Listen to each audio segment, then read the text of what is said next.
When you think of vintage car sales, you probably visualise old men running a fine duster across an over-polished sports car, gleaming in the care and attention it's been given. Or at the very least, an old barn find of an ultra-rare luxury car. But what about a 1981 Honda Accord? Last year, a nicely preserved 81 Accord sold for $21,000, and far from being an anomaly, it's part of a growing trend.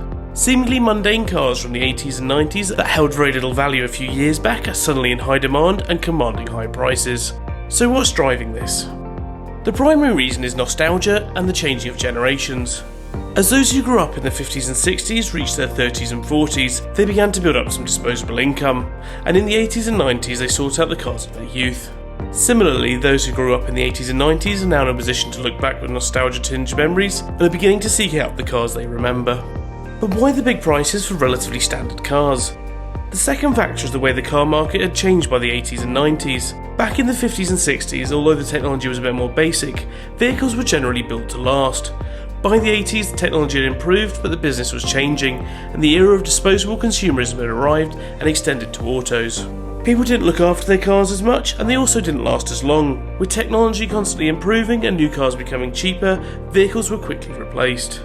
Whilst owners took good care of their high-value exotic cars like Lamborghinis and more premium models from Audi or Mercedes, very few attributed a high value to the more everyday runarounds, such as those from Ford, GM or the Japanese brands.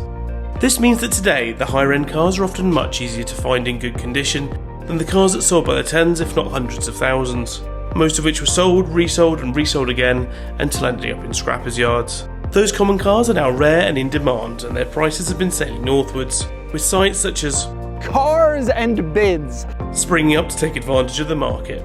Both collectors and speculators are jumping into action, taking cars that would have been worth less than $1,000 a few years ago to selling in the tens of thousands today. So next time you see a Chevy Cavalier or Plymouth Reliant at the side of the road, it might be worth a whole lot more than you think.